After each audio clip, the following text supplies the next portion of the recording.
Hey la famille, j'espère que vous allez super bien par ici. Moi je me porte très bien. Happy 4th July for all American people, family, love you guys. J'espère que vous allez super bien parce que moi je me porte très bien. Si vous me découvrez pour la première fois, je suis Audrey. Si vous passez par là, déposez vos valises. Prenez un temps, prenez un thé, prenez un verre d'eau et puis essayez de zapper un peu à gauche, à droite. On parle de l'argent dans le couple. Pour moi, le premier signe qu'un homme t'aime vraiment, c'est-à-dire que malheureusement, tu peux être marié à un homme et il ne t'aime pas. Je vous le dis par expérience. Parce que pour moi, aimer, c'est profond. Lorsque l'argent, il y a encore des cacheteries sur l'argent dans un couple, dans un ménage, ça veut dire qu'il y a encore des limites. L'homme ne t'aime pas. Et il y a un passage dans la Bible qui dit que femmes, soyez soumis à vos maris. Femme, sois soumise à ton mari. Et homme, aime ta femme.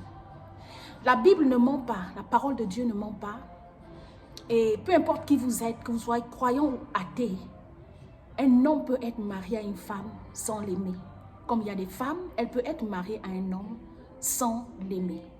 Elle vit avec lui à cause des enfants, à cause des biens qu'ils ont en commun, à cause de la durée, parfois à cause de l'âge. On se dit, si je pars, qui va encore me regarder à mon âge avec autant d'enfants que j'ai. Ce qui explique qu'il y a des hommes qui ont un problème de partager l'argent. Alors laissez-moi vous dire quelque chose, les gars. Personnellement, c'est quelque chose qui a créé des grandes tensions, je vous dis, qui a déclenché un processus de divorce dans ma vie personnelle. L'argent.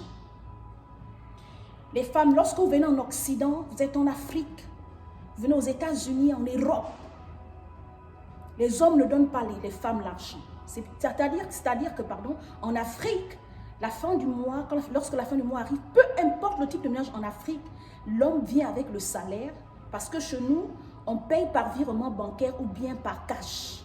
Donc, vous vous asseyez, vous faites le budget du mois. Le loyer, l'école des enfants, les problèmes, toutes les charges nécessaires, vous mettez tout sur table. Et chacun regarde d'où sort l'argent. Qu'est-ce que cet argent fait? Et à ce niveau-là, parce que la femme sait comment est-ce que l'argent se passe, comment est-ce que l'argent est dispersé, sinon est dépensé dans le ménage, elle ne pourra pas t'embêter avec l'argent. Mais si tu caches à ta femme, ou à ta concubine, ou à ta partenaire, combien tu gagnes, si tu n'es pas ouvert, si tu n'es pas honnête sur le plan financier avec la femme, ça veut dire que tu ne l'aimes pas encore. Ou bien peut-être que tu ne l'as jamais aimé. La deuxième chose, donc la première chose, l'homme quand il aime, il partage son argent. Vous comprenez? Dans le but de construire le ménage.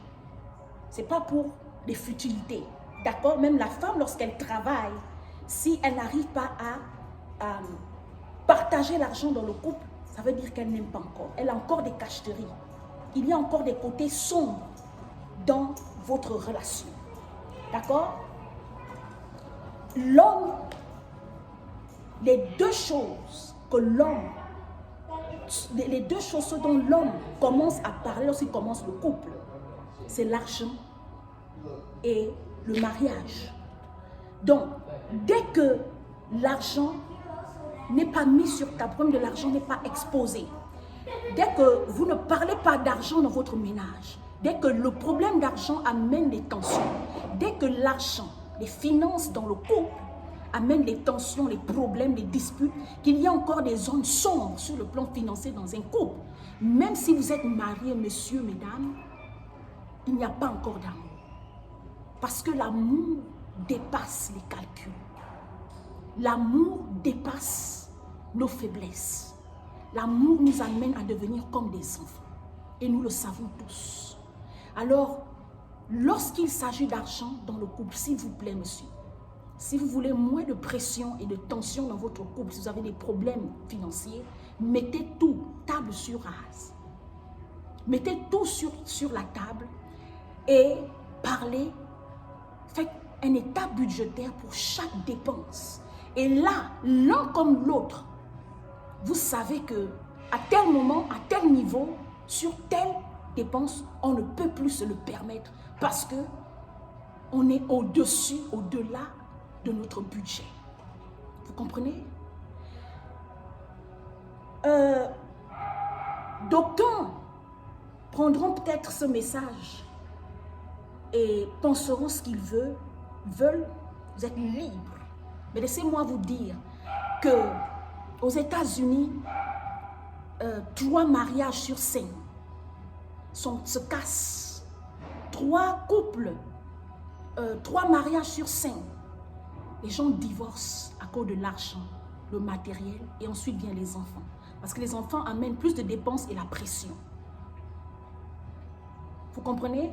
Alors dire que quand tu commences une relation avec une femme, ce qui prouve à la femme, moi personnellement, que tu m'aimes, que tu me fais confiance et qu'on peut marcher ensemble, si on met l'argent sur table, le problème d'argent. Malheureusement, la première chose que moi je remarque, la plupart des hommes, quand ils viennent vers une femme, quand ils commencent une relation avec une femme, ils parlent d'abord de sexe. L'homme, facilement, il veut que la femme lui donne le sexe. Facilement, il veut que la femme aille vivre avec lui, habiter avec lui. Facilement, il veut faire des projets sur le futur, avoir un avenir avec une femme. Mais il ne parle pas d'argent. Tant que tu ne parles pas d'argent, monsieur, 3 femmes sur 5 ne marchent plus comme ça. La femme parle d'argent, l'homme aussi doit parler d'argent. Ce que l'un gagne comme ce que l'autre gagne, vous mettez ça sur table et vous faites un état budgétaire de votre vie de ménage. Et ça va amener moins de pression. Moi, ce que j'ai vécu personnellement, je ne connaissais ni quand est-ce le salaire est passé, combien la personne gagne et qu'est-ce qu'il faut que je fasse. À quel moment tu sais qu'il y a l'argent? À quel moment il est favorable pour toi de dépenser? À quel moment il est favorable pour toi de demander de l'argent? Il n'y a jamais de moment favorable pour demander de l'argent, pour parler d'argent. Et c'est ce qui amène les déchirures dans le couple. Si cette affaire n'est pas arrangée, le couple va finir par se détruire. Le système mondial économique est le même partout.